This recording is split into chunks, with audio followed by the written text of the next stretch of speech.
gestión que ustedes están haciendo. Esta maestría ya está en funcionamiento, se finalizará, digamos, ya está en curso, y uno de los cuatrimestres corresponde a las 3 materias que cursan ustedes en la diplomatura en Derecho del Gas y Petróleo. Bien, vamos a tratar de hablar en la primera parte de la situación de la energía y concretamente del gas natural, lo que ha pasado en estos últimos 3 años. Estos 3 años donde han sucedido cosas totalmente diferentes a las cuales estábamos acostumbrados. Apareció el COVID inicialmente, luego el tema de la guerra entre Rusia y Ucrania y el impacto que esto ha tenido desde el punto de vista geopolítico de cambiar los centros de abastecimiento y los centros de demanda en función de una realidad diferente a la cual estábamos acostumbrados. Entonces, primero, muy brevemente, para posicionarnos en la importancia del gas natural y los volúmenes que se manejan en el mundo en gas natural, vamos a mostrar dos slides vinculados a quiénes son los principales productores del mundo y quiénes son los principales exportadores de gas. Si hablamos de la producción, el principal productor de gas del mundo es Estados Unidos. Y es un hecho notable en la realidad que hace aproximadamente 10 años Estados Unidos era el importador neto de gas natural y hoy no solo es productor, el principal productor de gas natural, sino también es uno de los principales exportadores de gas natural en el mundo, y eso fue gracias al no convencional, que debemos recordar que nosotros disponemos de la segunda reserva en no convencional, con nuestra famosa y querida Vaca Muerta, que hace muchos años que por ahora sigue amnésica, ¿no es cierto?, en cuanto a la potencialidad que realmente dispone. Debería compartir pantalla. Perdón, lo estoy compartiendo. Muchas gracias por avisarme. Esperen. No, gracias a que me hayas interrumpido.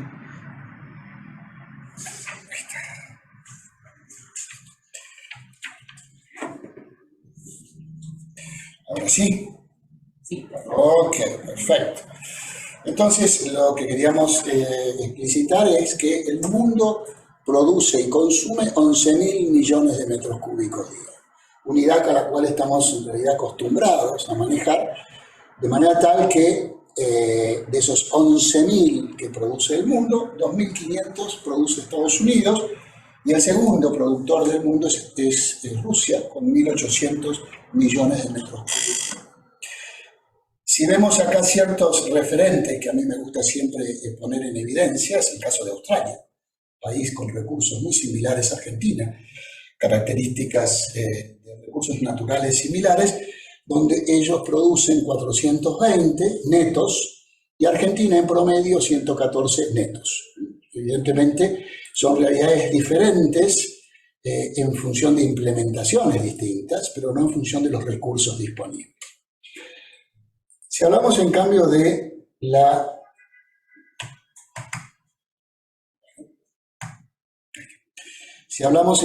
los exportadores en el mundo, el principal exportador es Rusia,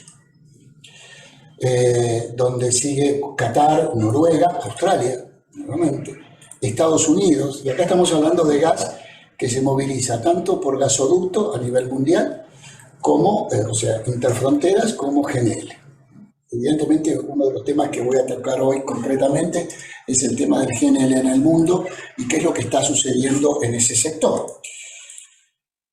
Entonces, justamente, dijimos 11.000 millones de metros cúbicos día, la totalidad de producción, la totalidad de demanda, pero de esos 11.000, 3.500 es el comercio internacional. O sea, y de esos 3.500, 1.400, o sea, casi el 40% de lo que se comercializa en el mundo se comercializa mediante GNL. Y si observamos dónde está el comercio de GNL, lo podemos ver que está en toda la zona de Asia y en toda la zona europea. O sea, y esto redunda, o sea, Los 1.400 que estamos indicando, que ha sido esta la evolución de la participación del GNL en la comercialización internacional de gas, hoy estamos en 1.400. Hoy acaba de salir el outlook de BP, y con resultados algunos sorprendentes en cuanto a la demanda de gas europea, que bajó sustancialmente en 2021. Y de esos 1.400 que estamos mencionando de comercio de GNL, 946 detenta Asia-Pacífico y Europa 315. O sea que evidentemente el mercado está hoy en día concentrado, además del regional, que podemos hablar desde Argentina hacia Chile, de Argentina hacia Brasil y hacia Uruguay. Concretamente el mundo que requiere gas es China, India, y en este momento es Europa buscando alternativas de suministro ante las decisiones de limitar su abastecimiento por parte de Rusia. Muy bien. Les voy a mostrar unas curvas que salen del Instituto del Oxford Institute of Energy, que son realmente muy interesantes. ¿Qué es lo que hizo el autor de este documento publicado por la OIS? Dijo lo siguiente: vamos a evaluar el precio del gas en Europa, el TTF. Vamos a ver el precio en Asia, el ANEA. Y vamos a ver cuál es el precio Henry Hub. Los tres parámetros de precios internacionales, uno desde el punto de vista de la demanda y el otro desde el punto de vista de la oferta. Henry Hub desde el punto de vista de la oferta, Europa y el caso de Asia, TTF y ANEA, el caso de Europa y el caso de Asia. Hace un netback, dice, bueno, este es el precio que históricamente, de acuerdo a la historia, me pagaban en Europa y me pagaban en Asia. Y hago un netback de manera tal de ver a qué precio tendría que haberse vendido el precio de gas en el Golfo de México. Le resto Henry Hub más un 15%, que sería el beneficio que el productor que vende en Henry Hub le pone un premium del 15%, y eso define el margen que tendrían los desarrolladores de GNL para evaluar si recupera o no los costos de la licuefacción. Entonces, ese grafiquito en color naranja que vemos allí, lo que establece es si estoy por debajo de 3, que es el valor que Cheniere estableció del costo de la licuefacción, todo lo que venga arriba de 3 es premium y por debajo es castigo, o sea, para poder desarrollar un proyecto de GNL. Habiendo aclarado cómo es esta gráfica extremadamente interesante, que significaría si un productor o si un desarrollador de una planta de licuefacción le conviene desarrollarla en el Golfo de México, vemos qué es lo que pasó con los precios de gas. Primero vamos a hablar un poquito con esta zona. Enero del 2016. ¿Qué pasaba en enero del 2016? La OPEP se peleaba, estaba la OPEP Plus, se peleaba Arabia Saudita con Rusia, dado que Rusia no había respetado las cuotas que debía aplicar y había producido más en el mercado de lo que necesitaba, de lo que habían acordado, y Arabia Saudita en un momento de dijo, bueno, yo voy también a invadir el mercado con crudo, y el crudo baja el precio notablemente, con la única poca oportunidad para el príncipe de Arabia Saudita que se venía el COVID. Entonces en marzo del 2020, el precio del COVID, el precio del gas cae, ¿no es cierto? Estamos hablando de diciembre del 2019, marzo del 2020, el precio cae. Y eso genera que en esa época, además agravada por el impacto COVID, en esa zona, como podemos ver, el margen fue negativo. Pero bueno, perdón que me distraje y confundí un periodo con otro. En enero del 2016 también sucede lo mismo. O sea, en ese caso, el crudo, ¿se acuerdan que estaba en el 2014 alrededor de $100 el barril y en enero del 2016 estaba en 30. Ante esa situación, los precios internacionales de gas bajan y, como vemos, los precios que se pagaban incluso en Asia llegaban a tocar precios realmente bajos de $5 por millón de BTU. Luego la situación se comienza a normalizar en cuanto al respeto de las cuotas, hasta que llegamos al periodo que comentamos recién, diciembre del 2019, la OPEP Plus, Rusia por un lado, Arabia Saudita por el otro, deciden producir más crudo o invadir al mercado con mayor cantidad de crudo, generando bajas de precios muy fuertes que generaron también la caída del precio del gas natural, hasta que además se acrecienta el problema con la llegada del COVID, donde la demanda desaparece y esa demanda hace que los precios se caigan notablemente. Pero ¿qué pasa? A partir de diciembre del 20,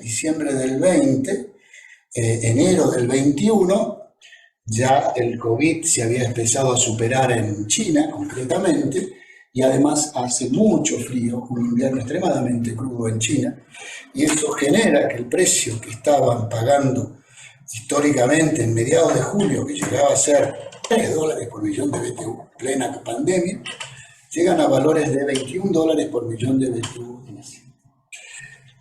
Eso genera, evidentemente, que también los precios europeos aumenten, nunca en el nivel que habían aumentado en Asia.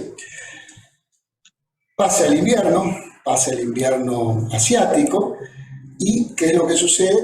Cae notablemente el precio a julio del 2000. Estamos hablando en periodo de hace muy poquito tiempo, alrededor de abril, mayo, julio del 2021, y comienza en ese momento el precio a aumentar.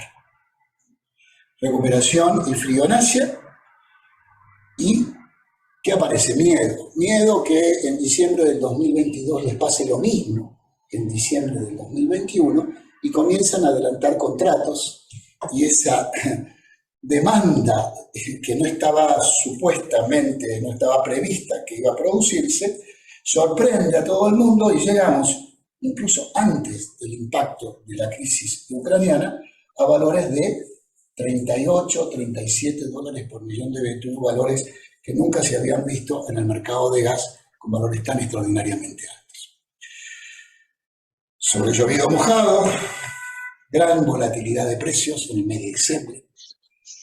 Y posteriormente viene el impacto de la invasión rusa a Ucrania en febrero del 2022, y ese impacto generó valores de precios a nivel horario que llegaron hasta $100 por millón de BTU, y se estabilizaron en torno de los $40 por millón de BTU en los primeros días de marzo, mediados de marzo, hasta que llegamos a mayo del 2022, o sea, antes de ayer, con valores de $30 por millón de BTU.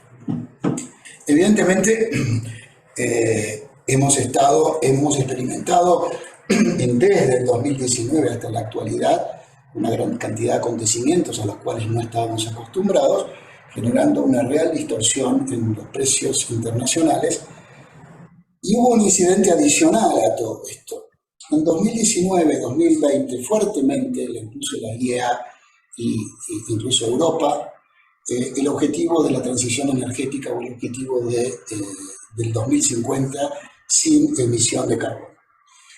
Eso generó que no había incentivos para financiar el sector de hidrocarburos, donde el sector de hidrocarburos pasó a ser realmente una especie que afecta al mundo. El impacto del CO2, que es cierto, que es notable, que hay que tenerlo en cuenta, pero tal vez con una posición tal vez extremadamente exacerbada, generó a poquísimas inversiones para la explotación de hidrocarburos, con una demanda potencial post-COVID mucho más fuerte de la que se pensaba que iba a venir, y eso generó semejantes niveles de precios y ese nuevo reacomodamiento de los precios internacionales de gas.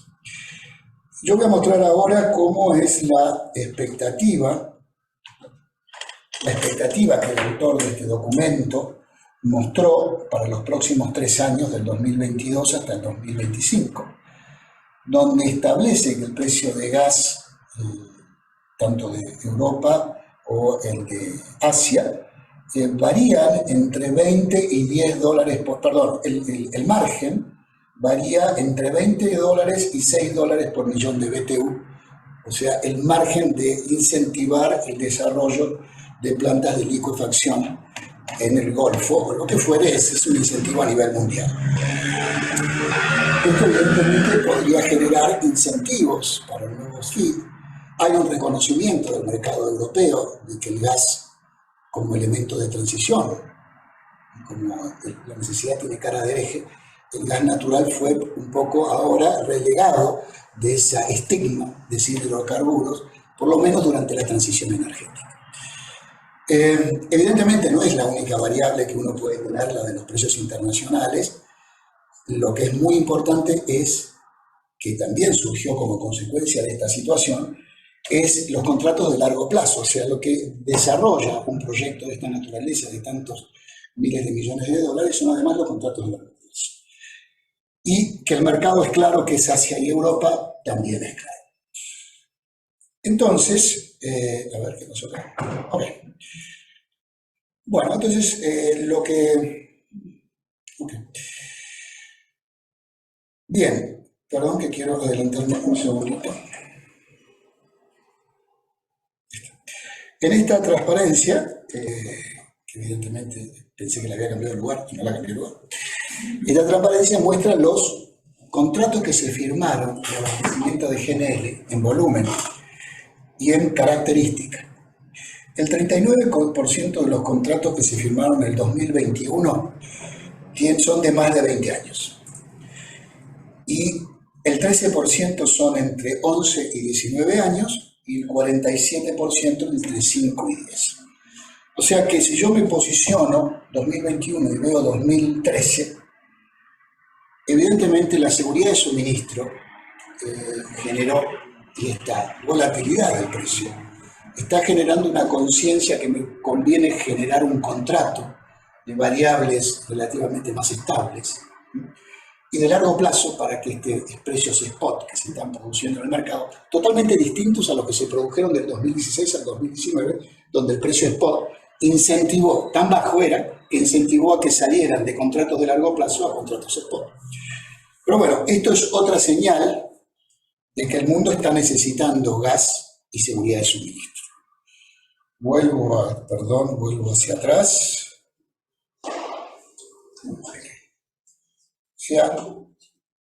Y ahora vamos a ver el aditamento adicional que se produjo en los últimos meses, podemos decir, que es el conflicto de Rusia y Ucrania y cómo esto está afectando o no, bien o no, al mercado de gas natural licuado. Para recordar un poquito, o para verlos, quiénes son los gasoductos y por dónde vienen desde Rusia hacia Europa. Por el primer lado vemos el gasoducto del Nord Stream, con una capacidad de 160 millones de metros cúbicos día.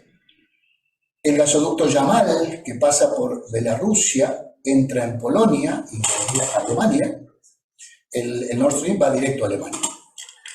Luego acá abajo, que los vemos acá, estos son los de Bielorrusia, que van a Polonia.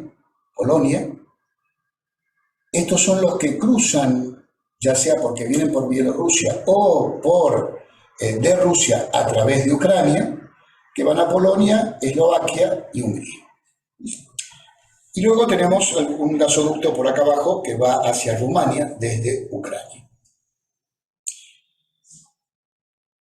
La situación de precios tan altos en el mercado dio lugar a que el precio del carbón, que sea la nueva oportunidad para el carbón, o sea, el precio del carbón también aumenta, pero nunca con el nivel que aumentó el precio del gas, con lo cual el gas en este momento está perdiendo posición en contra del carbón, al cual teóricamente tenemos que alejarnos por el tema de cuidado del medio ambiente.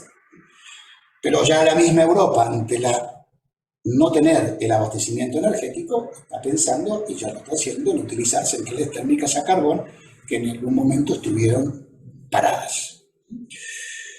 Entonces, uno es el tema de que el gas empieza a tener, con estos precios, especialmente en Europa, a tener una competitividad muy fuerte con el carbón, aun cuando en el carbón le pongamos la penalidad por ensuciar el medio ambiente.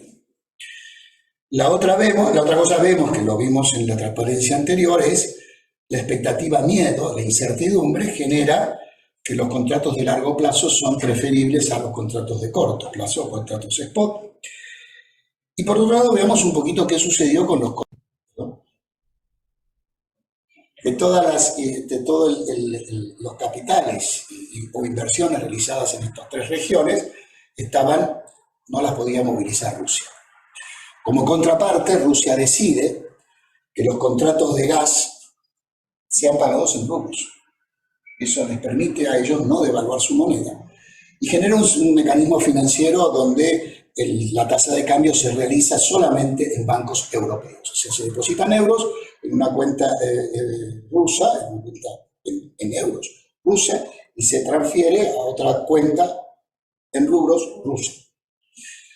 Evidentemente, solamente 4 clientes o 4 compradores aceptaron esta condición. Igual están supeditados a que puedan ser penalizadas por la misma Comunidad Europea, dado que no está muy claro si el mecanismo está admitido o no por parte de la Comunidad Europea. Pero hay 14 compradores que dijeron, bueno, denme los papelitos que yo voy a ver si los lleno o no para abastecerme durante el periodo que viene ahora, que es el periodo invernal, ¿no? Esto es a mayo de este año, ¿no? ¿4 países? 4 compradores, o sea, no se identifica el país, sino hay 4 compradores que ya aceptaron estas condiciones, ya pusieron los euros, se transformaron en rublos y están abastecidos. Cosa que no pasó con Polonia y Bulgaria. Polonia y Bulgaria se niegan a hacer este proceso financiero y eso generó el corte directamente de esos 2 gasoductos que iban por Bielorrusia y que abastecían a Polonia, de no ser abastecidos por gas por gas ruso. Evidentemente, ¿qué es lo que está sucediendo? Acá hay 2 posiciones. Por un lado, la decisión de la Comunidad Europea dice, yo quiero a fin del 2022 reducir mi dependencia a Rusia en 1/4 de lo que habitualmente consumo.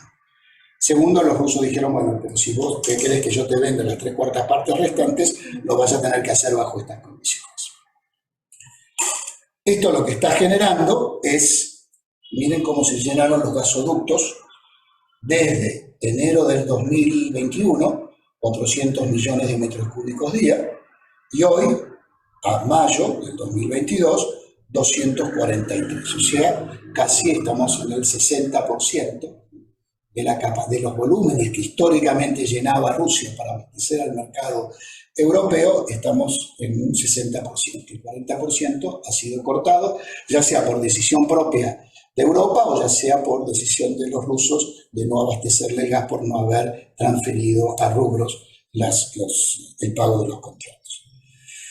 Por ejemplo, el sistema de gasoductos que viene de Ucrania, que tiene una capacidad contractual de la capacidad de transporte de 110 millones, está en la mitad, 55 millones.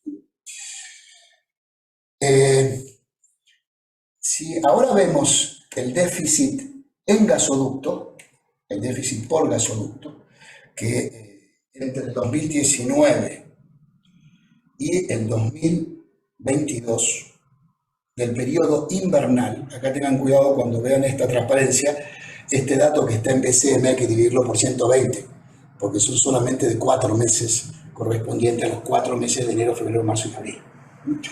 Entonces, lo que acá vemos que teníamos 491 millones de Rusia en el 2019 y hoy en día está en 291.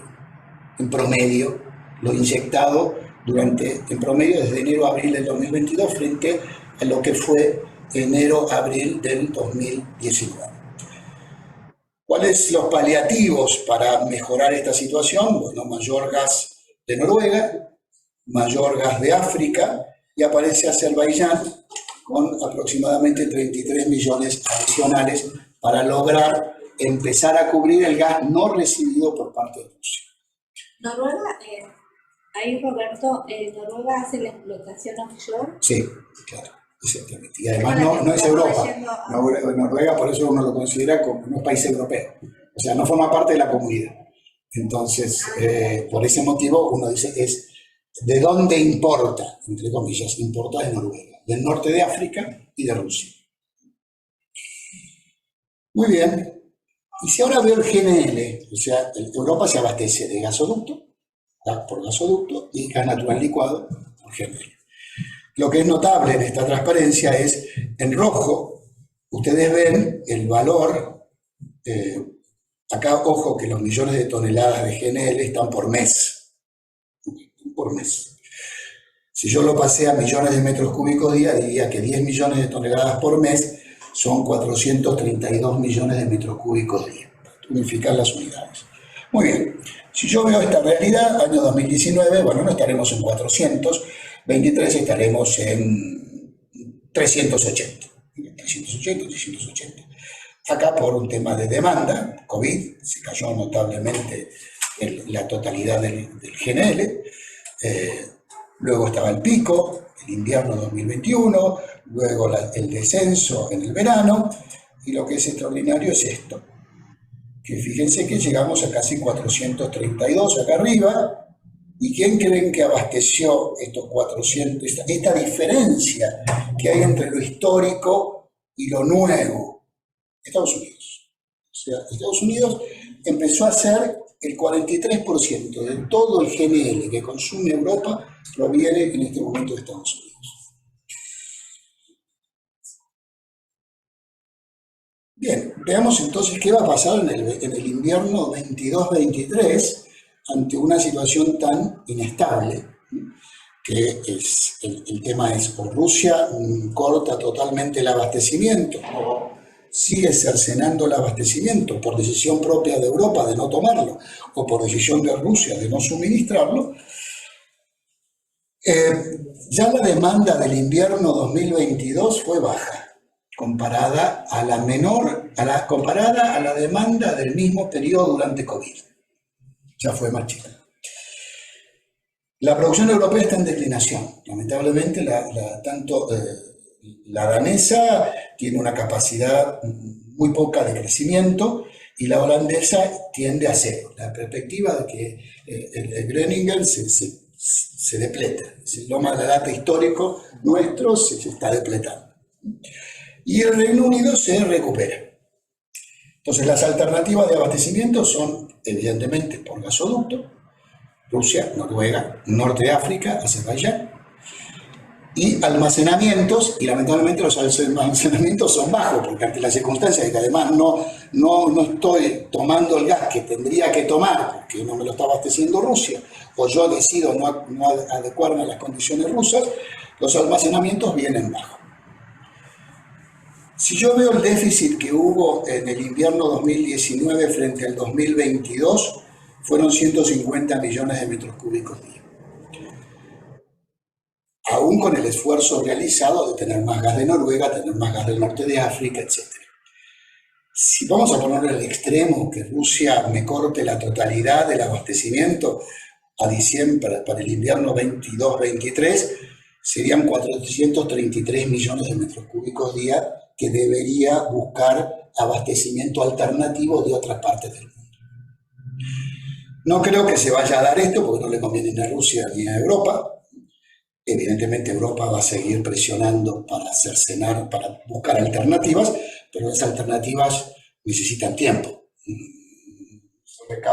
Salvo los barcos regasificadores, que son muy eficientes. Ahí mi Gaby Aguilar nos va a aplaudir, ¿no? aumentaron las acciones de Accelerate. Ya tienen contratado Europa, especialmente a 5 barcos regasificadores entre Alemania y Bélgica. ¿Para qué? Justamente para suplir esto. Pero tienen el mismo problema que nosotros tenemos con el gasoducto. Van a entrar por un lugar donde no entran habitualmente. Entonces la capacidad del sistema, ya hubo reversiones, por ejemplo, para llegar a Polonia, el gas que entra por Alemania fue hacia Polonia. Cuando ustedes vieron que recién el gas que entraba de Ucrania a Polonia a Polonia iba a Alemania. No, ahora se hizo el proceso al revés y evidentemente los barcos regasificadores van a tener que abastecer en puntos diferentes, distinta logística, para llegar a las mismas demandas. Y el sistema es diferente, ¿no? ¿Cómo? Cuesta más. Y no hay infraestructura, porque si el gasoducto lo hiciste para un sentido y hacerlo telescópico para un sentido, evidentemente si yo lo inyecto en donde tengo menos diámetro, por más que lo inyecte no lo voy a lograr movilizar. O sea, entonces, está cambiando la forma de abastecimiento. Está cambiando la forma de abastecimiento. Con lo cual, bueno, evidentemente que... ¿Qué va a pasar? ¿No? Bueno, está pasando que va a haber, ¿qué es lo que va a pasar? Para mí lo que va a pasar es más gas de África, por supuesto. Hay un acuerdo de Argelia para abastecer desde Argelia a Italia, por el Mediterráneo, lo mismo desde Libia. Mayor importación de GNL mientras sea posible que el resto del sistema de transporte lo tome. Y va a haber carbón, lamentablemente va a consumirse carbón, algo que teóricamente se cortaba un europeo en las venas hace 1 año y medio, en plena pandemia, ¿no? Que hasta nos dijeron que la pandemia era por culpa de los hidrocarburos. Entonces, o sea, no quiero ser, hay que ser pragmático en estas cosas. O sea, hay una realidad concreta que es el tema del cambio climático que hay que atacar, pero hay que atacarlo de la forma más pragmática y eficiente posible. ¿Y ¿Qué China va? ¿Cómo? compra a Rusia? ¿Cómo? China está comprando a Rusia, pero es otra, de vuelta, no están acostumbrados a abastecer a China con gas por gasoducto, porque los gasoductos van a Europa. ¿Y ellos no están haciendo infraestructura para eso? Sí, obvio, los chinos van a hacer infraestructura, van a hacer centrales nucleares, van a hacer... ahora, no quise poner China, hice un estudio de China, de la posibilidad de China, para que se dé una idea. China es, como yo digo, el agujero negro de la demanda, ¿no? O sea, China en su matriz energética, el 50% es carbón, y eso, si yo transformo la potencialidad del carbón utilizado energéticamente, son 6.500 millones de metros cúbicos día, un número extraordinariamente alto, que evidentemente no va a suceder. Pero si yo digo que un 1%, un 2% de esos 6.500 por año, y es lo que consume, lo que crece China en su demanda de gas, entre 70 y 120 millones de metros cúbicos día, sistemáticamente ha venido creciendo en su demanda. O sea que China es un mercado también atractivo, ¿no es cierto?, para cualquiera que quiera exportar GNL. Evidentemente estamos en una situación complicada, con la crisis rusa-ucraniana está afectando fuertemente y pegando a Europa, y evidentemente estos son los recursos. La seguridad de suministro es lo más importante y por lo tanto también se va a recurrir al carbón, se va a recurrir a mayor gas de África, que están muy bien posicionados, pero va a haber que hacer infraestructura para llegar en tiempo y forma a la necesidad, que es ahora. Veamos ahora, habiendo dejado este detalle, fuertemente detalle, el mercado internacional de GNL. El GNL lo tenemos en millones de metros cúbicos, en color colorado acá, y en azul lo que es por gasoducto. Es la totalidad de lo que se comercializa en el mundo. Como ven, ha aumentado en forma sistemática casi un 6% todos los años, hasta creció durante la pandemia. O sea, aun cuando la demanda estaba cayendo, el gas natural creció, el GNL creció un 2% entre 2019 y el 2020. De manera tal de que esto te hace más transable, ¿sí?, el producto entre las distintas demandas y las distintas ofertas. Bueno, los 3 comentarios que acabo de decir. El GNL representa el 39% del comercio internacional.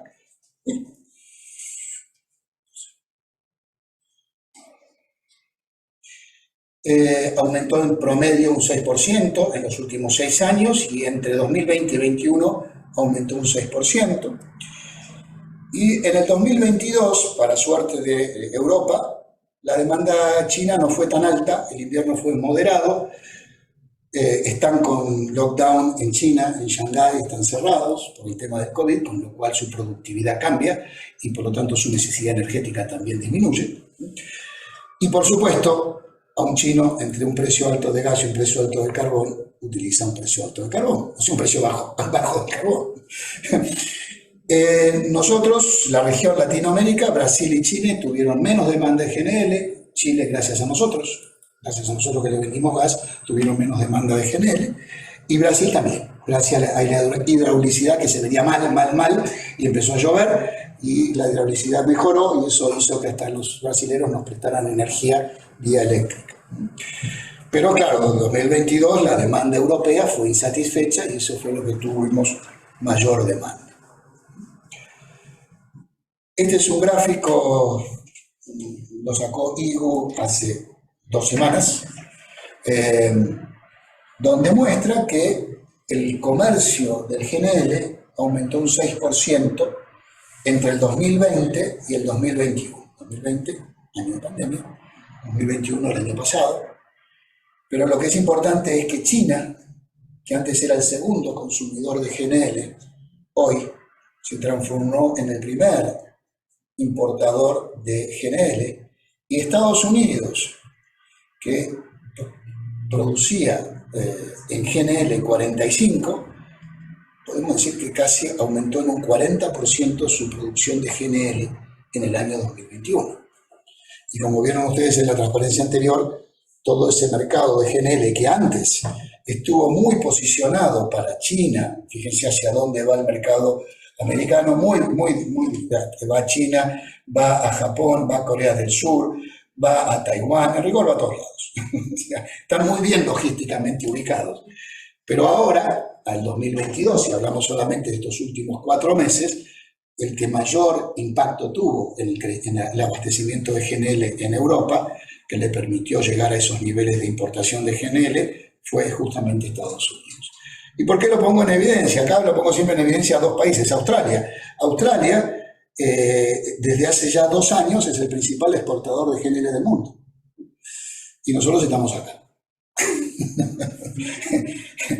Evidentemente hay lo urgente en la Argentina, que siempre todos los días las cosas en Argentina son urgentes, obnubila la decisión de la planificación. Y no. Que nunca hubo planificación, creo. Nunca hay tiempo. Creo que algunos periodos hubo alguna planificación, pero lamentablemente las mezquindades políticas hacen que las planificaciones de otros no sirvan. Eso es lamentable, pero es una realidad. ¿Cómo es el mercado de GNL? Para que nos demos una idea. Dijimos 11.000 millones es lo que el mundo produce y consume. 3.500 es lo que comercializa. En licuefacción hay 1.600 millones de metros cúbicos día. En regasificación el doble. Okay. Plantas de licuefaccionar, o sea, las plantas que enfrían el gas y lo permiten ser transable y meterlo en un barco metanero, son 1.600 millones de metros cúbicos día. Regasificación generalmente el doble. En barcos liquefaccionadores hay 4 y producen 26 millones de metros cúbicos día, tienen una capacidad de liquefaccionar. En cambio, FSRU, o sea, barcos regasificadores, como los 2 que tenemos en Bahía Blanca y en Escobar, hay 27, pueden tener una capacidad de regasificación de 400 millones de metros cúbicos día. En Prefit, a febrero del 21, estaban pensadas 3.200 millones de liquefacción. Nosotros todavía no tenemos ni un Prefit. Evidentemente el Prefit, estas posibilidades de inversiones están muy focalizadas en Estados Unidos y Canadá. Son los 2 países que tienen mucho Prefit. En regasificación hay 530 millones de metros cúbicos potenciales de barcos o de plantas de regasificación en el mundo. Muy bien. Esta es la que yo mostré antes. O sea, ¿qué nos enseñó o qué cambió producto del COVID, producto de la invasión rusa a Ucrania? Que evidentemente la cadena de valor del gas es muy ágil. Tiene una volatilidad increíble y una adaptabilidad a las necesidades también muy rápida. Generó una gran volatilidad de precios sin precedentes. Pero eso hizo que los mercados buscan seguridad de suministros, antes que estaban muy confiados en que la oferta de GNL o de gas era tan amplia que valía la pena tener más bien un precio spot que un precio acordado de largo plazo, con una seguridad o una tranquilidad Creo que es lo mismo que nos pasó con los contratos de los barcos metaneros. O sea, estamos tan acostumbrados a periodos de precios de gas tan bajos que para Enarsa dijo, bueno, en este año no contratemos, y evidentemente la situación cambió notablemente de los últimos 2 años a lo que es el próximo, este año concretamente. El sistema del papel del gas que tiene especialmente como seguridad de suministro para la intermitencia de los renovables. O sea, el renovable, hasta que no esté la batería que sea capaz de poder almacenar toda la energía que necesitamos para la generación eléctrica, va a recurrir y va a un respaldo. Ese respaldo, los europeos muchos lo están utilizando con la parte nuclear, una Francia con 50 centrales nucleares, y otros se han dado cuenta que también el gas o las centrales térmicas a gas es un respaldo adecuado para la seguridad de suministro eléctrico. Y el otro tema que también nos enseñó fueron los contratos de largo plazo. La transición energética o la expectativa del 2050, net zero, generó que las inversiones en exploración y en producción cayeran en un 27% del 2019 al 2020. Para que nos demos una idea, entre 2013 y 2014 lo que se gastaba eran 700.000 millones y ya entre 2016 y 2019 había bajado a 400 y 500.000 millones. O sea que las inversiones en exploración y producción cayeron notablemente, creo que por una especie de excesivo, creo que se debería haber sido un poquito más pragmático y ver justamente lo que está viniendo ahora, que es la emisión, o sea, los hidrocarburos con emisión cero, o sea, el carbon capture y todas las tecnologías que van a permitir todavía mantener un sistema que de por sí es muy caro cambiarlo, pero también con la responsabilidad de no emitir, o de ser por lo menos net cero, o sea, emitir y equilibrar el sistema. Evidentemente, para lograr el ritmo deseado de descarbonización rápido implicará un aumento del gas con bajo carbono, o sea, la necesidad es que me van a pedir como una especie de pasaporte, que va a decir, bueno, ¿cuánto emitís vos o cuánto emite tu país para que vos seas atractivo para venderme a mí, o te penalizaré con un impuesto por no hacer las cosas de acuerdo al concepto del cuidado ambiental? Cosa que es lógico y es razonable.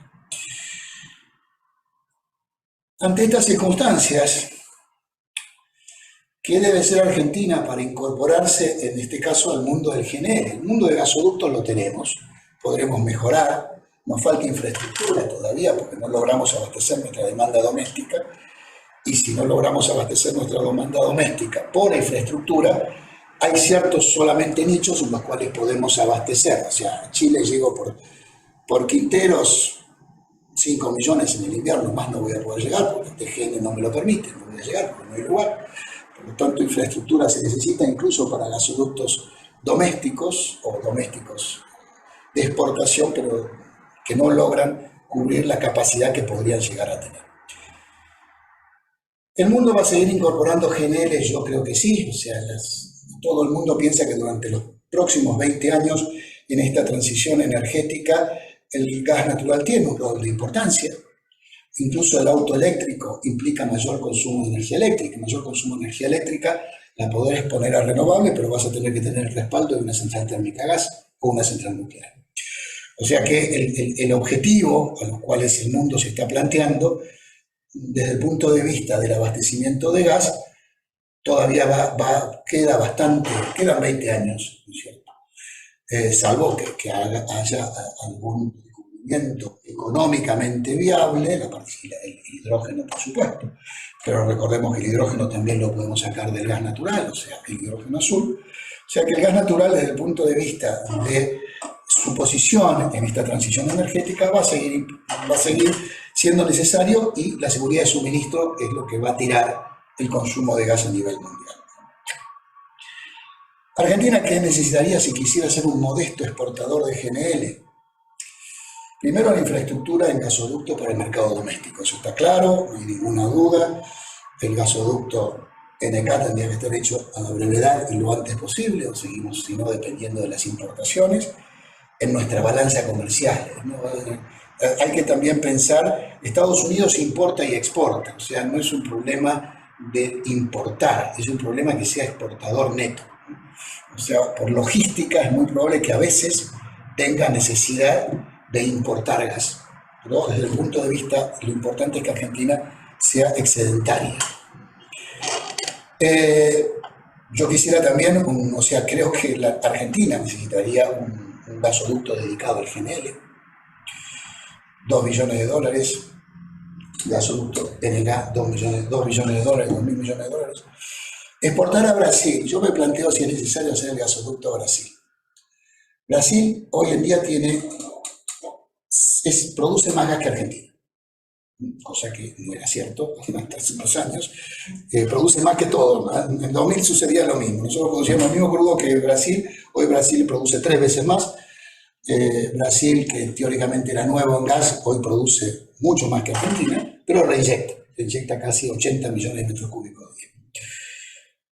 Yo me pregunto para qué va a hacer un gasoducto a Brasil. No es mejor hacer una planta de liquefacción. El gasoducto queda enterrado y en el momento que Brasil decida no consumir nuestro gas, con justo motivo tendremos una inversión que para llegar a Brasil tengo que usar toda la Argentina. En cambio, con una planta de liquefacción puedo llegar a Brasil, puedo llegar cuando Brasil se me cae, puedo llegar a cualquier parte del mundo.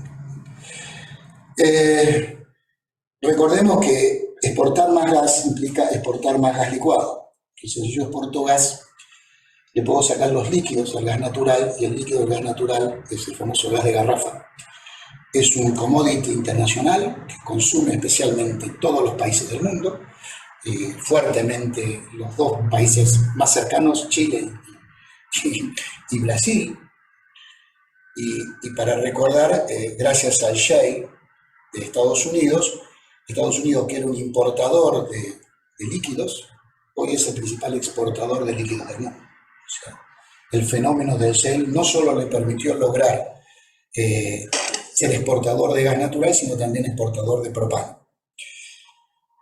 Yo necesitaría una planta de procesamiento de gas para procesar al menos lo que quiero exportar de más. Y una planta de liquefacción me saldría 5.000 millones de dólares para 14 millones de metros cúbicos día. O sea, 5, 4, 9, 10.000 millones de dólares de inversión. Un número que a los argentinos nos parecería extraordinariamente alto. Lo que no es una inversión, es una inversión que realmente, si las condiciones de la Argentina fueran las adecuadas, sería muy adecuada para la potencialidad nuestra, incluso sería casi insignificante para la potencialidad nuestra.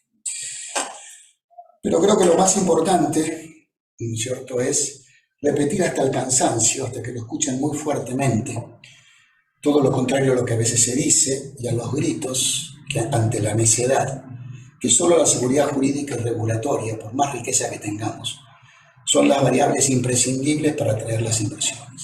Casos están a la vista. Vean Venezuela, lo que pasa con Venezuela, riqueza dispone, y realmente la posición de la seguridad jurídica, la falta de seguridad jurídica y regulatoria son las condiciones que hacen que un país no crezca. O sea que yo no lo acotaría al problema económico, sino a un problema de que no somos creíbles. Pero bueno, es una realidad que nos toca vivir y que tenemos que revertir. Así que bueno, muchas gracias. Y si hay preguntas, no hay por ahora preguntas.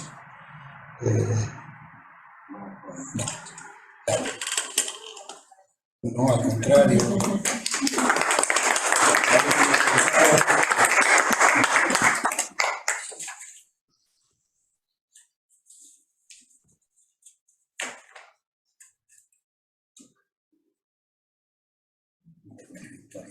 Yo, mientras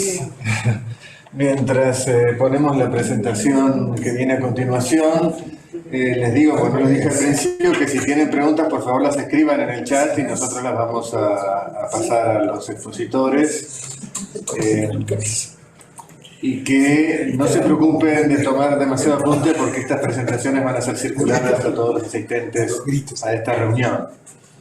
Así que bueno, sin más le pasamos la palabra a Victoria, que va a hablar. Roberto nos habló de todo el panorama mundial y terminó su exposición llevándonos nuevamente a la Argentina, que aunque no parezca es parte del mundo, y tenemos que ver cómo se ensambla dentro de este panorama tan complejo que tenemos, porque tenemos mucho gas, pero no tenemos la infraestructura y no tenemos tampoco la seguridad jurídica por ahora. Así que adelante, Verónica. Victoria, perdón. No. Bueno, muchas gracias. Gracias, Francisco, por la invitación. Bueno, nosotros vamos a comentar acerca del abastecimiento, de las perspectivas de abastecimiento de gas natural para la Argentina. Vamos a tratar tres temas, un muy pequeño foco sobre la dinámica de la oferta y la demanda, más allá de los números, conceptualmente su comportamiento. Después vamos a hacer un foco sobre el plan GASAR, que es el plan que hoy rige para los desarrollos de gas en la República Argentina, que intenta darle previsión a mediano plazo a los desarrollos. Y por último, bueno, hablar sobre lo más jugoso, que son los desafíos futuros que tenemos hacia adelante. Respecto a la oferta y la demanda, y simplemente para hacer un repaso, la demanda de la Argentina es una demanda muy concentrada en el invierno, atada principalmente a cómo se incrementan los consumos residenciales en las casas por la calefacción. Es una demanda que duplica o incluso supera el doble en invierno respecto del verano. Y cuando lo miramos en cómo abastecemos esa demanda desde el punto de vista de qué recursos tenemos para abastecerlo, tenemos básicamente 3/4. El primero de ellos es gas natural de producción local, que proviene de distintas cuencas productivas que están marcadas ahí en el mapa: la cuenca norte, la cuenca neuquina y la cuenca austral. Por otro lado tenemos el contrato con Bolivia, que es un contrato de base anual que nos entrega gas durante los 12 meses del año. Y por el último, lo principal que abastece el gas de pico, que tiene que ver con gas que se importa en los barcos que mencionaba recién Roberto, a través de dos terminales de GNL, una ubicada en Escobar y otra ubicada en la ciudad de Bahía Blanca, que volvió a la Argentina el año pasado, se había ido y retornó para dar suministro al pico, principalmente durante los meses de junio, julio y agosto. En este momento, por ejemplo, están operando las dos. El desafío principal de esto, como vemos, es cómo articulamos una producción que desde el punto de vista local requiere ser anual, con una demanda que tiene un comportamiento de pico muy marcado. Tenemos un invierno donde necesitamos incrementar la oferta para no restringir la demanda. ¿Cómo incrementamos la oferta? Importando en LNG, consumiendo combustibles líquidos e incluso una tercera opción que no está muy desarrollada en la Argentina, que es el concepto del almacenamiento, que se linkea a su vez con la situación del verano, que tiene que ver donde necesitamos subir la demanda para no cerrar producción, para mantener una producción plana los 365 días del año. ¿Cómo incrementamos la demanda en verano? Mercados de exportación, inyección a los sistemas de almacenamiento para guardar el gas que no se necesita y ponerlo a disposición en el invierno cuando necesitamos abastecer el pico. Ahí en ese cuadrito intentamos marcar los distintos desafíos que tiene cada una de esas cosas. Obviamente, traer el LNG o consumir combustibles líquidos requiere divisas, tiene costos financieros. Si no lo logramos abastecer, hay que recurrir al corte reduciendo la actividad industrial, mientras que en verano, si no conseguimos ampliar la demanda, se cierra producción, entonces los costos de desarrollo automáticamente aumentan porque no se pueden recuperar los costos fijos. Y cuando además necesitamos demanda en el verano, competimos internacionalmente con un mercado invernal del LNG que tiene precios de hemisferio norte con esa potencial llegada, y el desafío está en cómo vamos apalancando esas dos cosas de manera tal de que converja a promover esas inversiones. Ahora vamos a pasar bueno, teniendo en cuenta estos antecedentes, cómo se ha pensado el Plan Gas 4, que rige desde principios de enero del 2021, que es un plan que se firmó a 4 años, donde interactúan de alguna manera los actores, son las distribuidoras, el consumo eléctrico y los productores. ¿Cuál era la foto que dio origen a desarrollar este plan? Nos paramos en octubre, noviembre del 2020, que es cuando se puso este plan a consideración de los productores. Veníamos de pasar la pandemia con ya señales de recuperación de demanda de gas natural, tanto de la industria como del segmento de generación eléctrica. Un invierno que había sido muy frío y con la gente en sus casas, entonces la demanda residencial había aumentado mucho, y en paralelo una oferta que había declinado respecto del año anterior en aproximadamente 18 millones de metros cúbicos por día. Con lo cual, cuando uno proyectaba que esa oferta continuara declinando con esta recuperación de la demanda, las perspectivas eran que para el año pasado, que fue el primer año donde se incrementó el plan, estábamos hablando de 1.300 millones de dólares de costos de importación del LNG y combustibles líquidos. Esos 1.300 millones era una estimación con el GNL a $4,5 cuando terminó costando el 85% más para el año pasado, y Roberto estuvo moderado que no mencionó los precios del LNG que estamos viendo estos días, que hablan de 42 millones dólares por millón de BTU para el mes de agosto de este año.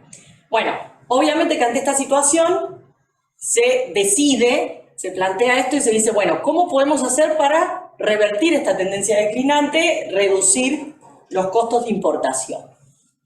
Y se diseña este plan que trata de balancear las necesidades que tiene el productor y las necesidades que tiene la demanda / el Estado Nacional. Del lado del productor, lo que mencionábamos antes de tener una producción plana, los 365 días del año, para reducir esos costos de desarrollo, tener contratos de la demanda que generen las inversiones y que disparen las inversiones y la previsibilidad de precio para el mediano plazo, y obviamente un desafío de tomar escala de demanda para ganar competitividad en los costos de desarrollo para la escala. Del lado de la demanda, ¿qué necesitamos? O desde el Estado, recuperar los niveles de producción, lograr abastecer esta estacionalidad de demanda, lograrlo obviamente a los mínimos costos que sea posible, porque necesitamos bajar los requerimientos de divisas. Necesitamos también reducir, y ahí quedó sin poner, redirigir los subsidios a la parte de la demanda que realmente lo necesita, y necesitamos en este mundo, y esto era ya pre-conflicto Rusia y Ucrania, ampliar las fuentes, ¿no? Tener una variedad de suministros que nos permita tener la mayor seguridad de suministro posible. En base a eso, y no me voy a detener, la presentación la vamos a dejar para que se pueda ver en detalle. Básicamente lo que se hizo fue sacar una foto de la producción que los productores tenían en el trimestre mayo-junio de 2020, y se le dijo, para participar en este plan vos tenés que por lo menos tener esa inyección. Por lo menos, o sea, este plan lo que pretende es no continuar con la declinación, no pretende incrementar producción. ¿Qué se hace? Se juntan dos demandas, lo vamos a ver en un gráfico a continuación, la demanda de CAMESA y de las distribuidoras, de manera tal de ofrecerle al productor una demanda plana los 365 días del año, para que pueda tener esa producción estable. Cada productor oferta un volumen, oferta un precio que se rankea en orden ascendente, de manera tal que se van asignando de los proyectos más baratos hacia arriba para obtener el mínimo costo de esa bolsa de gas. El productor tiene un precio X que necesita para su proyecto, la demanda paga determinado precio que la autoridad decida que puede pagar en cada momento, y la diferencia se le otorga al productor en modalidad de subsidio. Otra cosa que este plan hace después de varios años es estacionalizar los precios, invierno y verano, para empezar a marcar la tendencia de esa campana que veíamos antes de la estacionalidad que tiene la demanda, de manera tal de dar señales en el precio a los faltantes o a los sobrantes. Y también se le pide al productor que comprometa inversiones y que cada vez que no tenga lo que dijo que iba a tener, obviamente va a tener multas y descuentos en los subsidios para que cada uno mantenga su compromiso de inversión. Ahí vemos lo que yo les decía de que se solaparon dos demandas. La demanda azul es la demanda de las distribuidoras, la demanda amarilla es la demanda de generación eléctrica, que en invierno naturalmente deja de consumir gas, muta a combustibles líquidos para darle lugar al pico de la demanda residencial. Y otro punto que, disculpen, me olvidé mencionar, muy importante, al que se le da acceso al productor firmando este plan, es a exportar gas en el verano, ¿sí? Accediendo a través de cómo quedaba de competitivo dentro del plan, sos más competitivo, podés exportar más durante los meses del verano, donde la demanda, como veíamos, baja respecto del invierno. Como resultado un poco de todo esto, ¿qué es lo que se genera a través del plan? Se firman contratos, se establecen responsabilidades tanto del proveedor como de la demanda, se establece un plazo mínimo de 4 años para los desarrollos onshore, 8 años para los desarrollos offshore, se tiene precio cierto, se accede a un mercado de exportación, la demanda esta de base, el bloque de base, tiene una seguridad de abastecimiento por los próximos 4 años y el Estado, a través de decidir cuánto del precio que necesita el productor paga la demanda, tiene la posibilidad de ir adecuando el ritmo con el cual va quitando o aumentando el subsidio dependiendo de las necesidades de la demanda. Todo esto genera una buena previsibilidad para la inversión, sin embargo hay ciertas cosas que todavía quedan un poco débiles, que es lo que marcamos a la derecha. Por un lado, lo que se licitó es una base, no se resuelve cómo se abastece el pico, no queda transparentado el costo real del abastecimiento para la demanda, porque justamente la demanda sigue viendo un precio subsidiado, con lo cual los reales costos de abastecimiento, no solo del plano, sino también del pico, no quedan transparentados y eso naturalmente genera un consumo no eficiente. No hay un premio a quien supere los compromisos. El mercado industrial, que es otra parte del mercado que queda por encima de esos 70 millones, tiene un volumen asegurado sin estar obligado a precontratar. Eso le traslada el riesgo-precio al productor, generando alguna incertidumbre que puede trasladarse al precio de base, y se mantienen subsidios en paralelo a la oferta y a la demanda. ¿Qué pasó con este plan? Bueno, se llama el plan. ¿Qué resultados obtuvimos? Se llamaron volúmenes para las 3 cuencas, para la cuenca neuquina, para la cuenca austral y para la cuenca norte. La cuenca norte quedó desierta, la cuenca austral quedó incompleta y la cuenca neuquina se completa con el volumen justo, pero se completa a un precio promedio total de $3,53 por millón de BTU y con ciertos volúmenes mínimos de invierno para la cuenca neuquina a $4,70. Luego que se hizo, se llamó a otras rondas, ahí están las resoluciones si las quieren consultar, una segunda ronda que solo pidió gas de invierno, pero que limitó el precio al que el productor podía ofertar, los volúmenes de invierno, y lo igualó al precio de la ronda anterior. Eso generó algunos volúmenes en Neuquén que los ven en naranja, pero obviamente un gran faltante respecto de los picos, y en la cuenca austral no se recibieron ofertas, ya no se habían recibido en la ronda 1, tampoco se reciben en la ronda 2. Y cuando vamos a la ronda 3, donde lo que se hace es, en lugar de pedir solo pico, pedir anual, como hicimos en la ronda 1, en el caso de Neuquén aparecen ofertas por 3 millones de metros cúbicos por día, y de nuevo la cuenca austral y la cuenca norte quedan sin ofertas. Esto es importante por lo que vamos a ver después, que hay una clara diferencia entre la situación que vive Neuquén y la situación que vive el resto de las cuencas. El otro punto importante a marcar sobre el plan es este derecho de exportar en el verano. El plan arrancó en enero del 2021, tenemos una experiencia de una primera exportación que se dio entre el mes de octubre del 2021 y en el mes de abril del 2022, donde acá ustedes ven en las barras cómo eran exportaciones aleatorias que tenían que ver con ciertos excesos temporáneos de gas, hasta que en el mes de octubre del 21 se habilitan exportaciones por 6 millones de metros cúbicos día, que después se amplían hasta alrededor de 10, y se otorgaron 22 permisos de exportación, o sea, se firmaron 22 contratos de exportación con la demanda, en particular de Chile, que estuvo dispuesta a tomar a firmar compromisos de take or pay, que es la obligación de tomar, y se entregaron alrededor de 6-8 millones de metros cúbicos por día.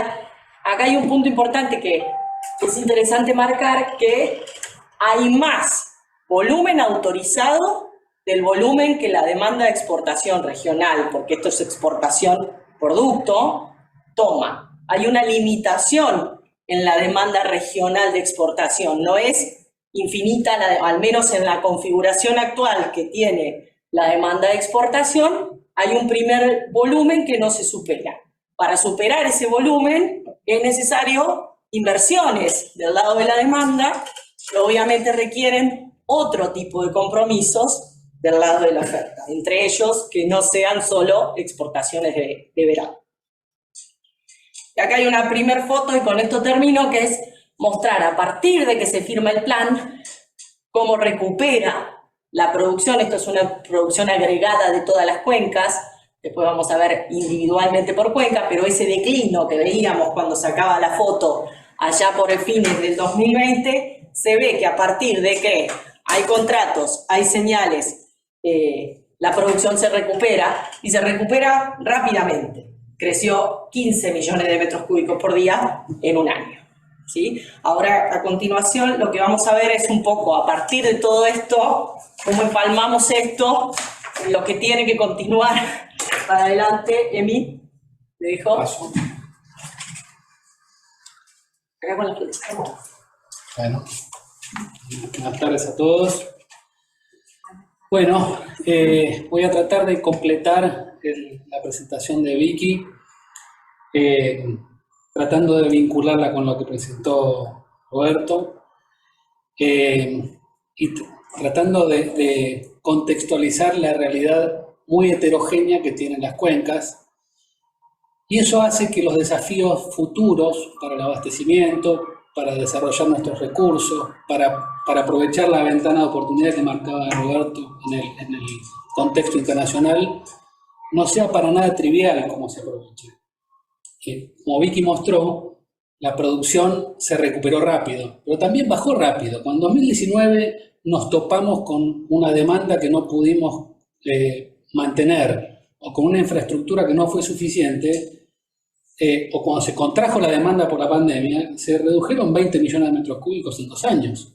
Entonces, la producción reacciona a la demanda, reacciona a la infraestructura y se dimensiona para lo que se puede abastecer. Entonces, el aprovechamiento de los recursos tiene que tener una lectura de qué es lo que podemos hacer.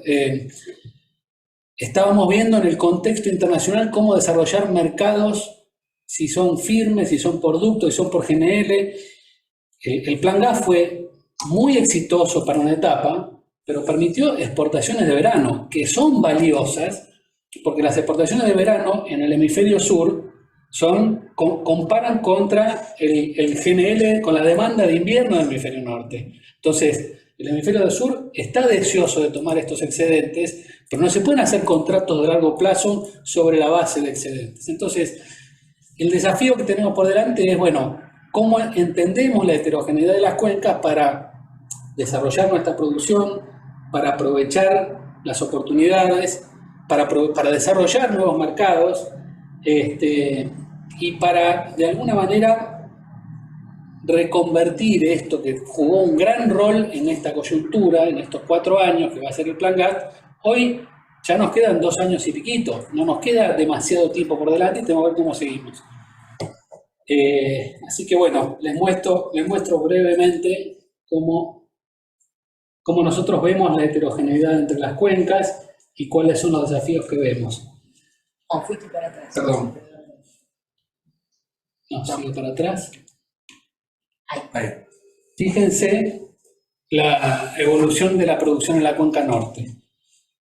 Como a pesar de que tenemos el mismo programa, hay ciertas limitaciones geológicas productivas que no permitieron revertir la declinación. Por eso, como mostraba Victoria, en el Plan Gas la cuenca norte quedó desierta, no había producción incremental Acuérdense que el plan gas se diseñó para sostener la producción. Ahora, tenemos que ver cómo damos los próximos pasos. En la cuenca norte es una realidad distinta a la que tiene la cuenca neuquina, y la cuenca neuquina tiene una realidad distinta a la que tiene la cuenca austral, entendido como cuenca austral, la cuenca del Golfo San Jorge y la cuenca austral propiamente dicha. Fíjense que la cuenca austral también, a pesar de que no tiene la misma tasa de declinación, también la producción declinó. Con el agravante de que la cuenca norte puede ser abastecida con gas de Bolivia, pero la cuenca austral no puede ser abastecida ni con GNL, porque no lo permite la infraestructura que tenemos hoy, ni con importaciones, y que aparte tiene muy fuerte estacionalidad en los consumos regionales. Piensen que hay unos 4 millones de metros cúbicos de diferencia entre la demanda de invierno y verano localizados en la cuenca austral. La mitad de eso en el sur de Santa Cruz, la mitad en el norte, o sea, consumos que se abastecen desde la cuenca del Golfo, en la región de Comodoro Rivadavia. Fíjense en contraposición que la cuenca neuquina reaccionó rápidamente, y entonces en 15 millones de metros cúbicos en un periodo muy corto, básicamente traccionado por la demanda que consolidó el plan Gasar y con la infraestructura que estaba disponible. Pero todos vemos que acá hoy hay un límite en la infraestructura, tanto para buscar los mercados de exportación como para completar los mercados internos. Y ese crecimiento está limitado por la economía de los desarrollos, por la infraestructura y por la demanda. Tenemos que tener demanda lo más plana posible para conseguir precios de desarrollo lo más bajos posible. Cuanto más intermitencia en la demanda tengamos, probablemente los precios resultantes sean más altos. Entonces, la idea del plan gas, que tenía un precio máximo como referencia, y bueno, por ahí no funciona tan bien para adicionales donde hay incertidumbre en la infraestructura, incertidumbre en la demanda, incertidumbre en la región respecto a qué potencialidad van a tener esos desarrollos para ser planos, para no verse interrumpidos por problemas de demanda de la infraestructura. Lo otro que nos gustaría presentarles es que Vaca Muerta, por supuesto que tiene una enorme potencialidad, es un recurso de calidad de primer nivel a nivel mundial, representa casi 200 años de consumo actual de la Argentina, pero no está solamente Vaca Muerta, hay otros recursos no convencionales para desarrollar en otras cuencas y que también tienen que ver con construir un abastecimiento eficiente de la demanda que probablemente combine exportaciones con importaciones. Porque fíjense que, vamos a terminar con esto, pero uno puede tratar de contraponer el autoabastecimiento como un objetivo con un abastecimiento eficiente. El autoabastecimiento requiere infraestructura muy importante, porque uno tendría que diseñar la infraestructura para los picos de consumo. Por otra parte, si uno tiene abastecimiento eficiente, puede optimizar la infraestructura y complementar la producción local lo más plana posible con importaciones cuando uno tiene necesidades puntuales de consumo. Y probablemente, otra vez lo vamos a ver un poquito más adelante, el mejor diseño para el aprovechamiento de los mercados y de los recursos sea que convivan exportaciones durante todo el año con importaciones puntuales, como pasa en la mayor parte del mundo en países que son productores de gas y de petróleo. Bueno, acá vamos a tratar de desagregar un poco estas diferencias entre las cuencas. ¿Cuáles son los potenciales? En Neuquén tenemos Vaca Muerta, en el sur, entendido como el Golfo San Jorge y la cuenca austral, tenemos la D129 y Palermo-Aique como recursos a desarrollar. Como veíamos, la evolución de la producción en Neuquén está limitado por la capacidad de transporte. Hoy la verdad es que, si ustedes ven, hubo un salto en la producción, pero después se estancó, porque no hay más capacidad de transporte para desarrollar nuevos proyectos. Por lo menos no es para nada trivial que esos desarrollos van a tener demanda de transporte. Y la cuenca austral y la cuenca del norte, en ambos casos, son cuencas que tienen altos niveles de declino. Principalmente la cuenca norte, también la cuenca austral. ¿Qué pasa con la demanda? La demanda de la cuenca neuquina está limitada por la infraestructura, la demanda de la cuenca Austral tiene el desafío de lo que no es sustituible por importaciones y tenemos que diseñar desarrollos que tengan la menor estacionalidad posible para una demanda que tiene una estacionalidad muy importante. Y en la cuenca norte, si bien hay declinación en la producción local, es dependiente de la producción de Bolivia. Y la producción de Bolivia también está declinando. Y está declinando de manera irreversible hace por lo menos 4 o 5 años que no se detiene la tasa de declinación. Entonces, también ahí hay una oportunidad, ¿no? Porque la sustitución de Bolivia es una oportunidad para el desarrollo de los recursos propios. Y el aprovechamiento de la infraestructura boliviana para ir a buscar el mercado brasileño también es una oportunidad. Pero por eso digo, tendríamos que tener una mirada agregada para entender las diferencias, las heterogeneidades y diseñar algo que permita el desarrollo de todas las potencialidades, entendiendo todas las limitaciones que tenemos. Mirando la infraestructura, decíamos que la cuenca neuquina se topó con el límite de la capacidad de transporte, y fíjense que mientras la cuenca norte tiene una capacidad ociosa de unos 15 millones de metros cúbicos por día, con un contrato de Bolivia que se comprometió en 27 millones de metros cúbicos por día, y que hoy está en 13, 15, o sea, hay mucha capacidad de transporte desde la cuenca norte, que aparte hay un parque de generación instalado en la cuenca norte que hoy se puede usar parcialmente, justamente por faltantes de gas. ¿Cuál es el parque? ¿Sí? Tucumán, Salta. Claro, Tucumán, Los Brachos, Güemes, Termoandes, hay muchas centrales instaladas ahí. No hay uno, hay varios.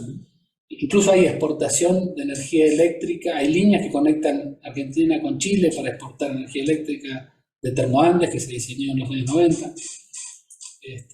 Así que bueno, ahí hay un aprovechamiento, una heterogeneidad también para mirar cómo aprovechamos esa infraestructura. En la cuenca austral pasa algo que es un poco distinto. Está el offshore, está la producción de Tierra del Fuego, la producción de Santa Cruz y la producción del Golfo.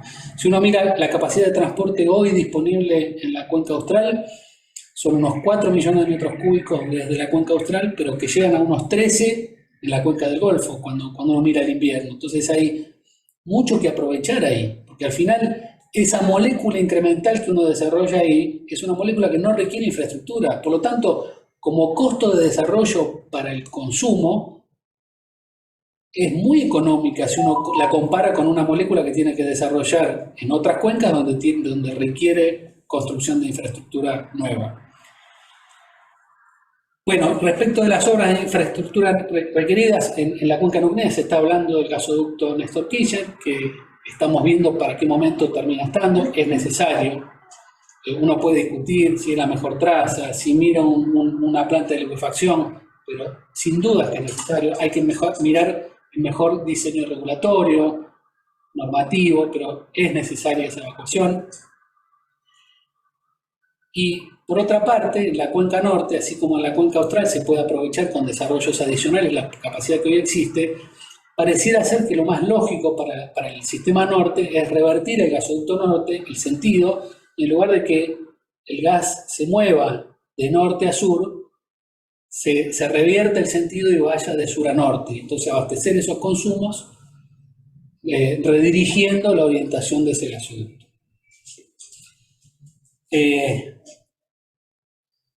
¿Cuáles son las demandas? Porque lo otro que tenemos que ver es qué demandas podemos aprovechar con la infraestructura que hoy tenemos y que está instalada en los países limítrofes. Hay demanda en Brasil, hay demanda en Uruguay, hay demanda en Bolivia, hay sustitución de importación de Bolivia y hay demanda en Chile. La demanda en la región metropolitana hoy serán unos 10 millones de metros cúbicos por día. Y hay 2 gasoductos que juntan la producción de la cuenca neuquina con la región metropolitana 1 y la región de Biobío el otro. Entonces está gasoducto del Pacífico y gasoducto As Andes. En la cuenca norte hay demanda en el marco de la descarbonización que está desarrollando Chile. Y hay 2 gasoductos, Atacama y Norandino, que juntan el norte con la demanda del norte de Chile. Y si somos capaces de revertir el gasoducto norte, probablemente haya un mercado para aprovechar también el norte de Chile. En Bolivia están esos 15 o 20 millones de metros cúbicos de aprovechamiento en sentido contrario del flujo, que eventualmente, si Bolivia sigue declinando, pueden ser derivados del desarrollo del mercado brasilero. Y en la cuenca austral hay unos 5 millones de metros cúbicos que pueden ser aprovechados por Metanex, que es una planta de producción de metanol de gran escala que está instalada en Punta Arenas, y que es un mercado que tenemos que cuidar, porque si nosotros otra vez mirando el minuto a minuto del abastecimiento nuestro desatendemos un mercado que en el futuro necesitamos, pero lo perdemos, y bueno, esa producción no va a tener destino el verano, entonces necesitamos cuidarla durante los meses estivales. En definitiva, si uno junta todas las demandas regionales, hay unos, por encima de los consumos en Argentina, que tiene una fuerte estacionalidad, hay unos 30 millones de metros cúbicos de países limítrofes entre las exportaciones y el reemplazo de importaciones y el desarrollo de exportaciones, que uno podría aprovechar, debemos aprovechar, pero es muy importante diseñar un producto que realmente sea de todo el año, porque nadie va a comprometer la seguridad de suministro contra una compra de oportunidad, que es lo que no está mal, está muy bien que lo aprovechemos, pero sepamos que es una venta de oportunidad y una compra de oportunidad en el formato actual. No es un desarrollo a 20 o 30 años, como decía Roberto, que es lo que están haciendo los países que quieren asegurarse un abastecimiento seguro y eficiente. ¿Qué desafíos vemos a futuro en el marco de todos estos heterogeneidades, de estas diferencias que vemos entre las cuencas? Bueno, por un lado, cómo aprovechamos la infraestructura, cómo optimizamos la infraestructura, cómo aprovechamos los recursos de producción y de infraestructura que hoy existen, cómo hacemos esa optimización, atendiendo las realidades distintas a las distintas cuencas. Tenemos el desafío de desarrollos a escala, porque al final un desarrollo a escala es un desarrollo con mejor productividad que termina en mejores precios para los desarrollos locales de producción de gas, de petroquímica y de todas las industrias que son dependientes del gas, incluso la energía eléctrica que se puede desarrollar con gas. Está el tema que planteábamos de la cuenca norte y austral y cómo optimizamos y desarrollamos nueva capacidad y quién lo paga y cómo se paga y cómo se ajustan los sistemas nuevos con los sistemas viejos, porque hay sistemas de transporte que están construidos, que tienen su propio marco regulatorio, y entonces ahí es importante tener un modelo armónico de cómo se van a repagar las obras de infraestructura, porque si no es muy difícil atraer al capital privado para que invierta en esas obras y no exigirle al Estado que ponga dinero donde por ahí puede ponerlo en otros sectores. Después está el desafío de las exportaciones. Los mercados regionales nos pueden ayudar a diseñar un modelo que nos permita acortar el camino para que cuando tengamos condiciones para producir masivamente gas y poner plantas de licuefacción, tengamos un diseño normativo que les dé seguridad a quienes nos vayan a comprar. Porque nadie nos va a comprar con incerteza si lo vamos a poder entregar o no. Entonces, esos contratos a largo plazo requieren ese diseño. Y por otra parte, lo que presentaba Vicky, hay un desafío grande en reducir los subsidios, principalmente a quien no lo necesita. Ustedes piensen que nosotros, por la idiosincrasia, por los problemas que venimos arrastrando, por situaciones objetivas de necesidad que hubo que atender en otro momento, pero hoy tenemos subsidios a la oferta y subsidios a la demanda. Y tenemos precios que no reflejan los costos de abastecimiento. Entonces, ¿qué genera eso?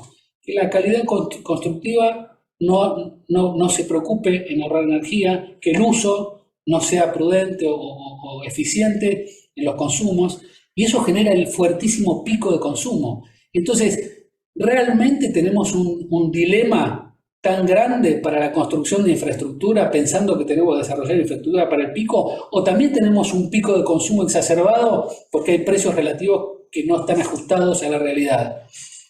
Y por otra parte, pongamos el esfuerzo donde lo necesitamos. No hace falta que se subsidie a todo el mundo y veamos a quién se excluye. Estamos con dificultades para segmentar, Y lo que deberíamos hacer es atender las necesidades de quien lo necesita, por supuesto, pero hay que atender eso, pero no construir un pico de consumo exacerbado que después demanda producción puntual, infraestructura puntual, barcos de regasificación puntual, energía eléctrica puntual, y eso es carísimo para el sistema. Y lo que no se ve vía tarifas, se ve vía contribuyentes, siempre alguien paga la cuenta de ese costo. Entonces, esa irracionalidad en el consumo nos afecta a todos, lo veamos o no lo veamos, las facturas de luz y gas. En definitiva, tenemos que tratar de construir desarrollar nuestros recursos, desarrollar los mercados, primero regionales y después de GNL. Tenemos que tratar de generar desarrollos a escala que nos hagan más competitivos y tenemos que tratar de encaminarnos hacia un abastecimiento, desde nuestro punto de vista, más volcado a la eficiencia de abastecimiento y a la seguridad de suministro que al autoabastecimiento con costos que no podamos administrar. Nada más. Buenísimo. Muchas gracias. Tenemos preguntas, pero antes un aplauso. ¿Me quedo o...? Quédate un segundo, porque una pregunta para vos del público es: si vos fueras invitado a participar en la renovación del Plan Gas 5 o Plan Gas 4 renovado, digamos, ¿qué correcciones de precio, de formación del precio incluirías? Mirá, yo le diría dos correcciones, o sea, el Plan Gas como se diseñó fue lo mejor que se pudo hacer en ese momento.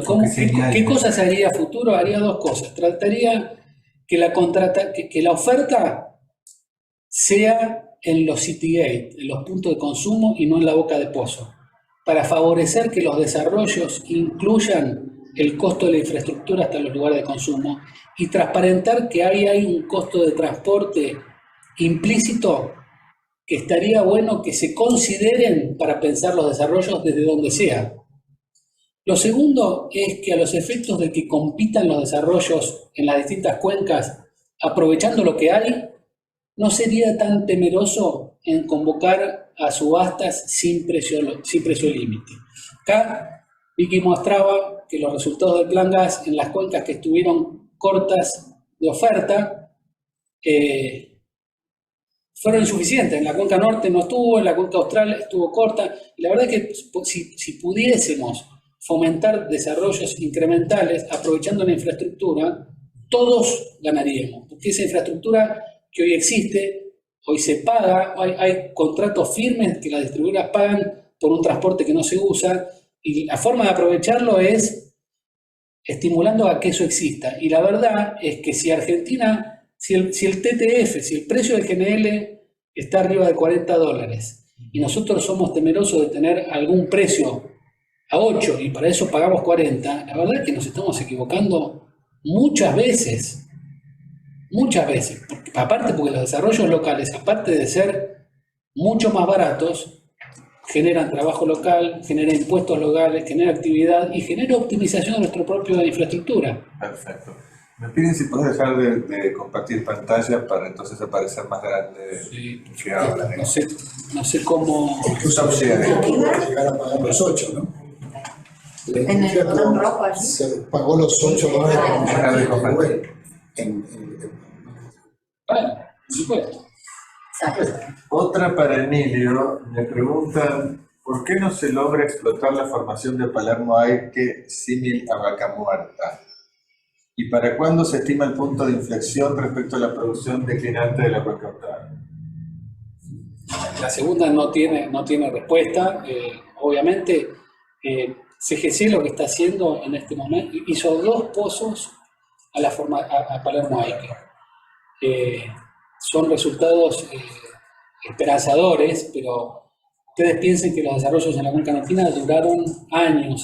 Entonces, probablemente no sea inmediato y sería muy importante para acelerar ese proceso que haya más productores invirtiendo en esa cuenca, en esos desarrollos, en esa exploración. Lo otro que estamos haciendo es explorando el oeste de la cuenca, que es una cuenca gasífera, que tiene bajo nivel de explotación y exploración, entonces estamos yendo hacia los bordes de la cuenca al oeste, ensayando pozos que produjeron gas en los 70, que no se conectaron porque estaban lejos de la infraestructura, pero bueno, usando técnicas nuevas y pensando usar la infraestructura que hoy tenemos, ver si podemos conectarlas hacia el San Martín.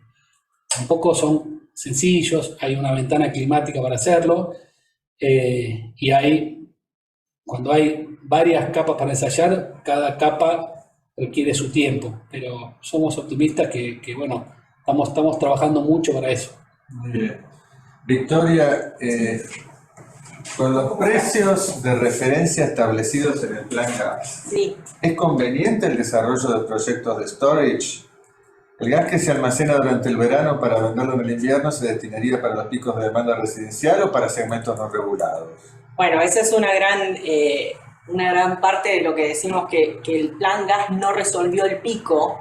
Al no haber resuelto el pico, efectivamente los costos de esa importación, este año gasoil, LNG y demás, superan los $20, en el caso de la energía al menos, los $20 por millón de BTU. Sin embargo, en el traslado de ese costo al usuario final, como el pico es del residencial, y quien sistematiza las importaciones es ENARSA, ahora que se llama ENARSA nuevamente, hay un costo de importación a 20 con un traslado al usuario final que ronda el $1.50 por millón de BTU.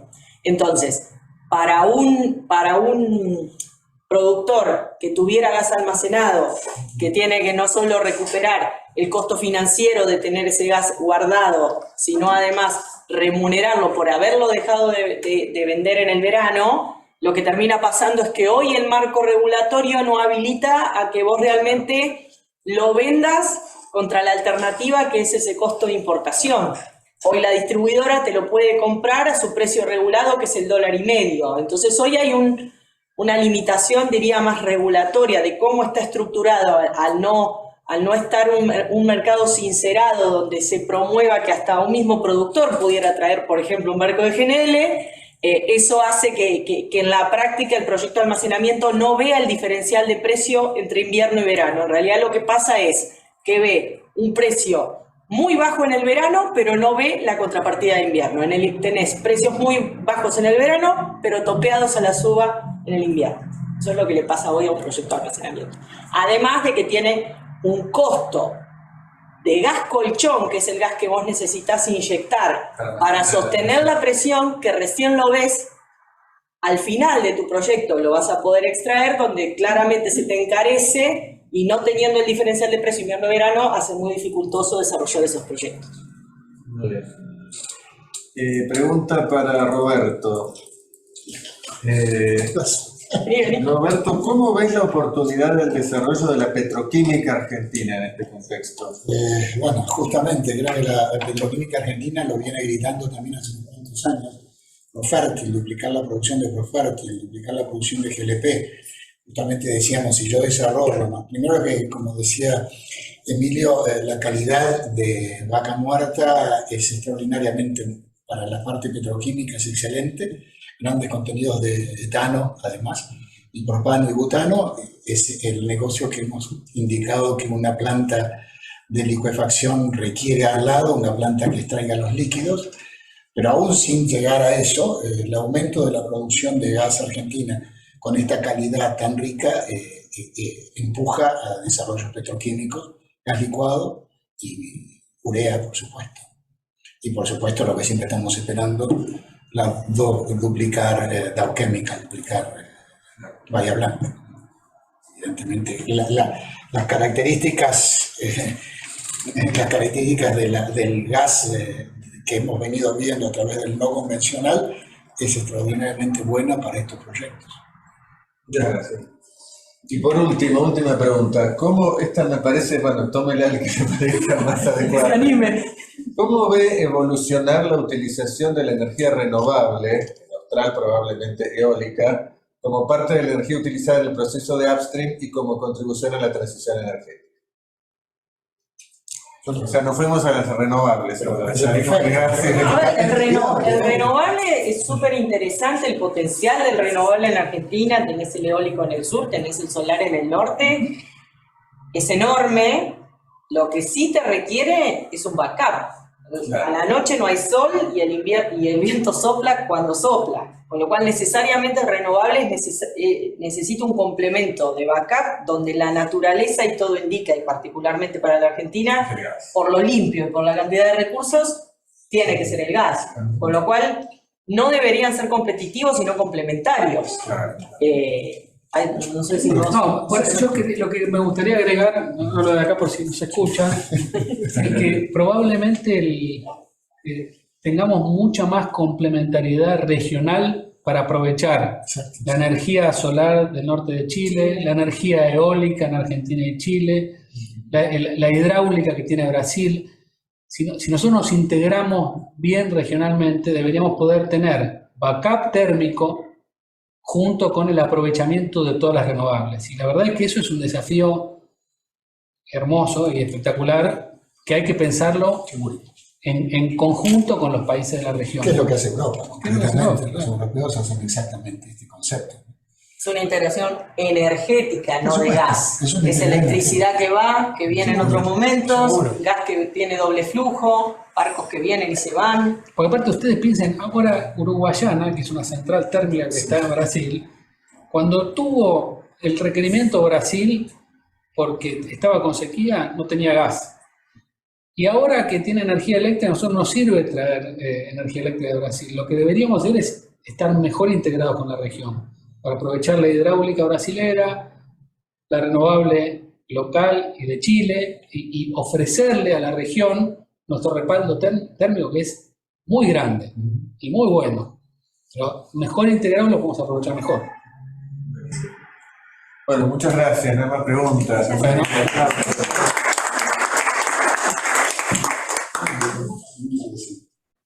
Perdón, tenemos una consulta más en el chat.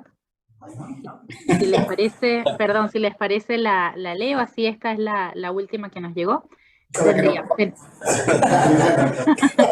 A ver, también, para el valiente. A ver, ¿podríamos utilizar plantas de peak shaving para solucionar la faltante de transporte y crear un mercado de GNL que cubran picos invernales? Claro, eso que sí. Ya tenemos una pequeña plantita histórica. General Rodríguez. General Rodríguez, pero evidentemente es una solución viable. De vuelta, en el objetivo de la eficiencia es posible una plantita de liquefacción, que concretamente es una planta de LNG. Pero el peak shaving era justamente para satisfacer la demanda del pico invernal en volúmenes relativamente pequeños. Y evidentemente la eficiencia de hoy no es la eficiencia de aquella planta. Y hoy se complementa con importación de GNL y la regasificación. Obviamente el aprovechamiento de la planta de peak shaving que hay en General Rodríguez se puede usar. Seguro. Hay que tenerla lista para aprovecharla algunos pocos días de invierno. Se puede aprovechar, pero el mundo reemplazó eso por plantas de regasificación, que tienen más capacidad de almacenamiento y más capacidad de regasificación. Entonces, cerca de los puntos de consumo, permiten incluso que uno no tenga que ampliar las redes, porque en la medida que, por ejemplo, las centrales se construyeron sobre los accesos fluviales para poder tener sustitutos con gasoil o fuel oil, abastecerlas desde el río GNL no requiere ampliación de las redes sobre ciudades, por ejemplo. Ahí apareció una pregunta más, María Valesca, ¿viste? Que dice cuál es el futuro. ¿La puedes leer? Sí. Pues, dice, ¿cuál es el futuro de la actividad costa fuera en Argentina? El offshore. Muy bueno. Hay muchísimo para aprovechar y poco tiempo para aprovecharlo, así que... Son inversiones muy costosas. Exactamente. Y tienen un impacto ambiental que también a veces... Bueno, esa creo que es la diferencia entre el no convencional y la extracción convencional. Claro. La extracción convencional requiere inversiones muy importantes. La otra es como un grifo que voy regulando en función de la fractura y cómo actúa la fractura, y por eso la rapidez en la producción Pero la rapidez en la declinación. Sí, pero también era una respuesta muy rápida a estas volatilidades de precios. Ah, seguro. Vos trabas, es Sí, muy rápido sí. como poder responder. ¿Qué hizo Estados Unidos? Bueno, tiene su shale, levanta el precio, automáticamente Automáticamente sale a producir. sale a producir. Pero bueno, también Entonces, la contra un base de proyecto un offshore, la base de un offshore también es fundamental.